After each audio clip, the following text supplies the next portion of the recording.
How's it going, everyone? It's me, Slosh, and I'm back with another discussion video, this time talking about a new trading card game that is going to be entering Kickstarter very, very soon, in the month of November. It's called Elestrals, and so far it's looking really good in a lot of different ways. This game just entered its prototype phase, allowing players to get prototype starter decks to essentially beta test the game, which I think is really, really cool. So if you want to check out Elestrals, link to all their social medias will be in the description below. I highly recommend checking them out.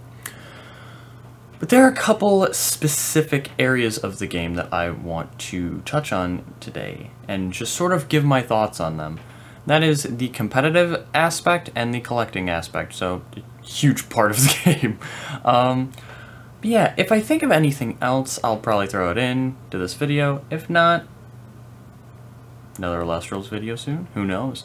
Yeah, let's start off by talking about the competitive side of things, shall we? So, Elestrals.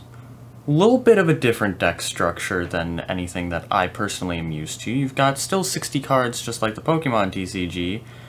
However, it's split into two different decks, a 40-card main deck and a 20-card spirit deck. Spirit deck has all your spirit cards. The spirit cards pretty much double as your HP and your resource to play anything from your main deck.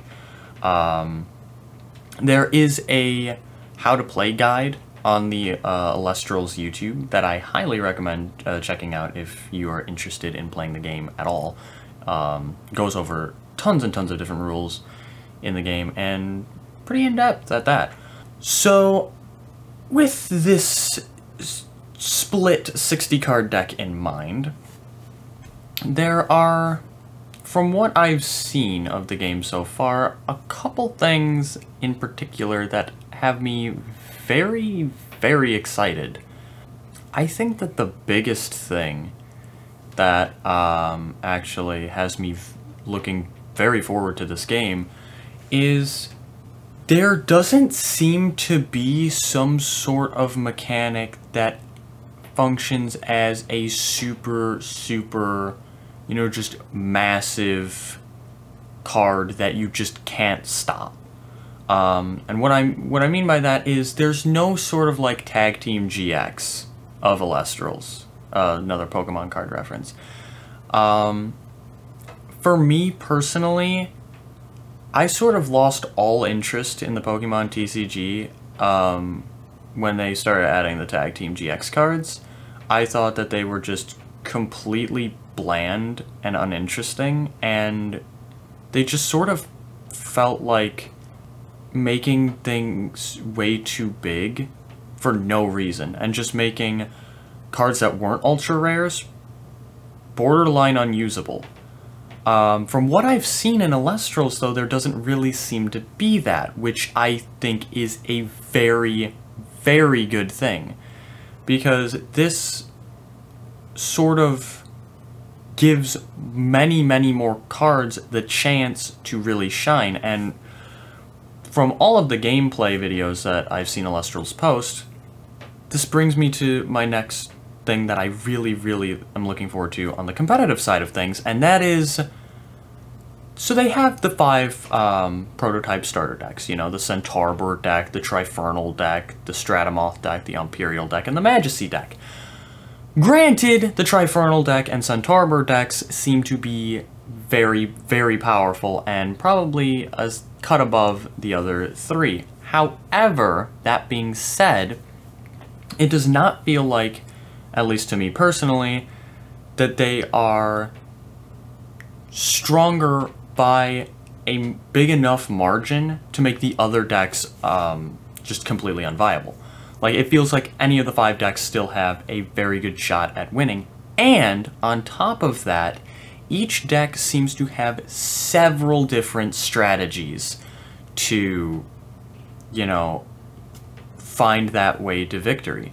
Now, granted, each deck has, you know, that big powerhouse strategy that you really, really want to get up and running as soon as you can. biggest example I can think of just from the gameplay that I've seen of the game so far is getting a Majesty out on the field in the Majesty starter deck, and I'm pretty sure there's a way to like increase its attack stat to like 15 or something like that. So you know, you definitely want to have, and Majesty's other effects are also very, very strong, and the cards in that deck paired with it make it even stronger.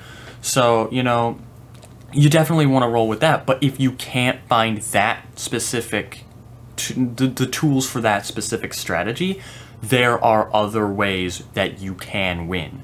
And I think that that is super, super important. And I think the fact that, you know, there already is that in the starter decks, the decks put together by the development team for, you know, the pretty much the beta testing phase. I feel like that just shows that this team creating the game really cares about making a fun and very interesting competitive experience with this game. One last thing on the competitive spectrum that I personally am very excited about is, and I'll touch on this specific card a little bit more in the collecting part of this video, but there was a few days ago revealed on the Elestrals Twitter account a holographic full art Stratamoth card.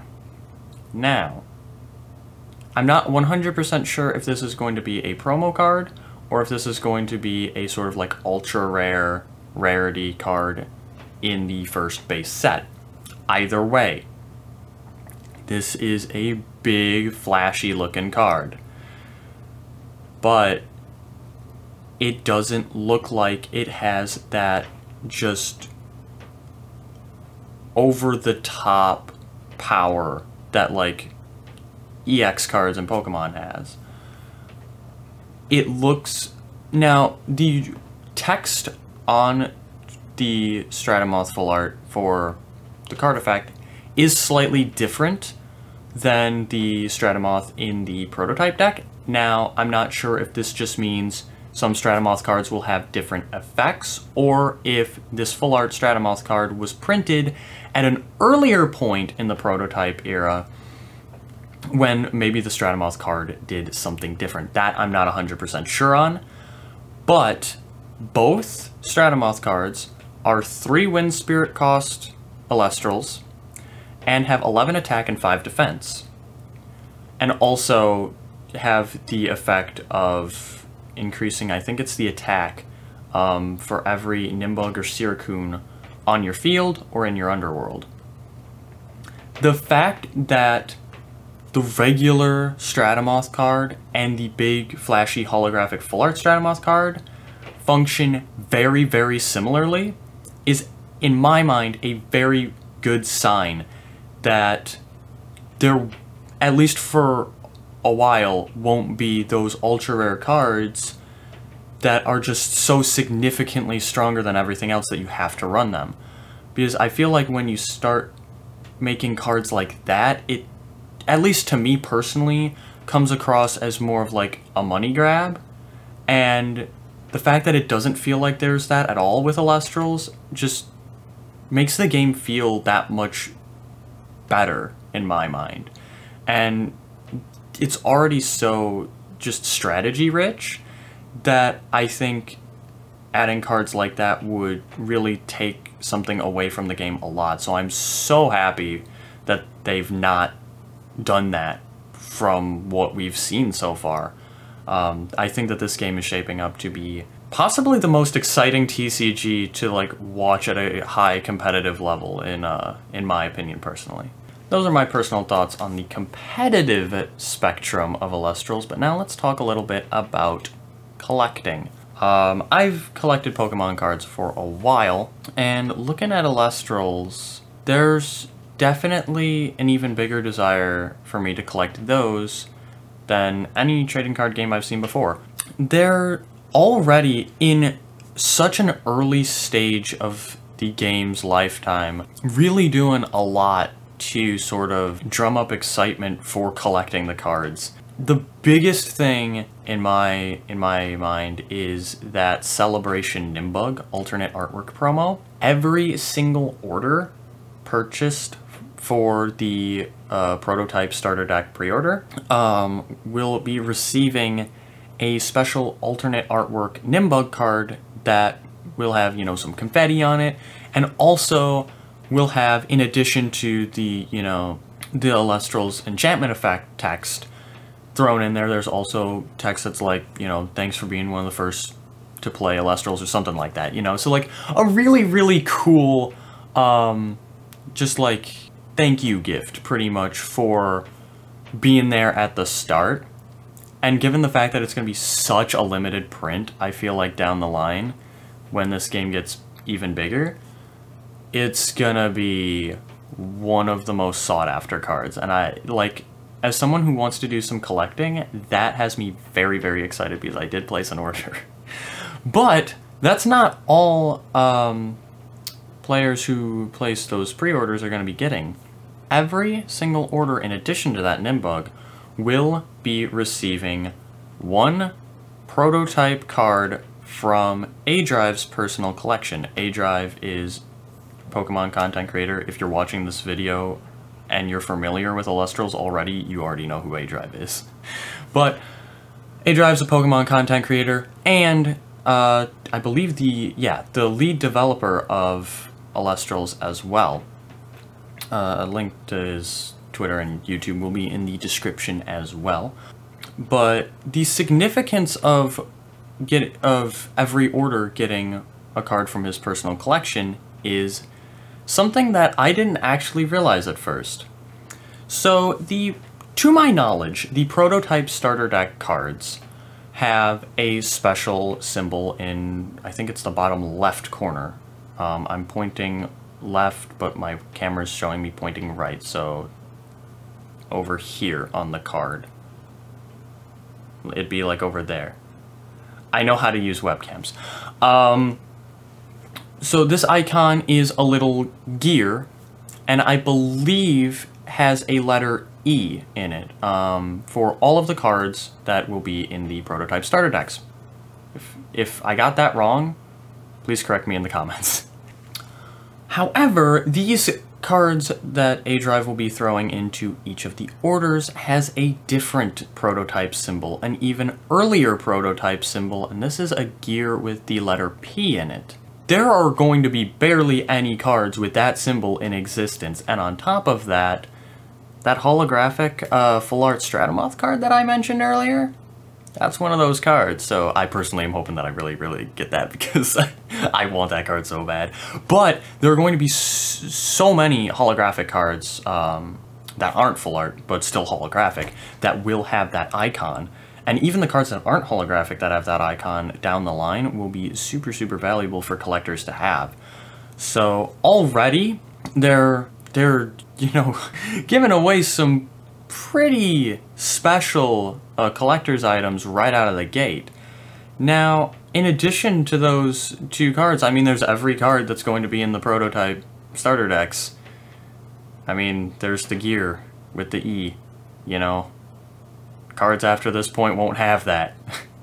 There, to my knowledge, will also be, when the base set launches, there will be first edition cards, you know, with the little first edition icon on it as well. So if there are any holographics or holographic full arts or whatever in the base set, those are gonna be sought after cards with that first edition mark. And there's also gonna be the holographic full arts. Now, whether those are promos or ultra rare cards, who knows? They still will probably be very sought after and very valuable. I would assume that if Stratamoth's getting it, the other 4 leaders of the prototype starter decks would be getting them as well, so Centaurberg, Trifernal, Majesty, and Imperial. I could also see some of the Divine Rune cards, so the gods, getting full art holographics. I personally would be completely on board for that, because I think that that'd be really, really cool, and kind of a flex move to use in competitive, but also really cool to collect. But the whole full art holographic divine runes thing, that is pure speculation. The speculation on Centaur, Trifernal, Imperial, and Majesty having holographic full arts is speculation that I'm basing off the fact that Stratomoth has one as well. And since Stratomoth is the 5th prototype starter deck leader, like main card, I would assume that the other 4 would have them as well. But I mean, it's so early in Elestrals' lifetime, and already they're showing a large desire to have this be something that's really, really fun to both play and collect, and that has me very excited for this franchise. And that about does it for today's video. Elestrals. Kickstarter starts in November. That's only 2 months away. This is gonna be pretty exciting. If you enjoyed this video, be sure to hit that subscribe button, turn post notifications on so you never miss another video from me. I'm going to be doing some more Elestrals content in the future. A member of the Elestrals community made a tabletop simulator mod for Elestrals. So I might do some gameplay videos on that, and then I'll definitely do some gameplay videos when my prototype starter decks arrive. So yeah, more Elestrals content will be coming soon. More content on, you know, any of the other games that I've put on this channel will also be coming very, very soon. So be sure to stay tuned for those. If you have any ideas for videos that you would like to see, be sure to let me know in the comments section down below, as that would really, really help me out quite a bit, know what you guys want to see next. And be sure to hit the like button, because that really helps out a lot with the YouTube algorithm.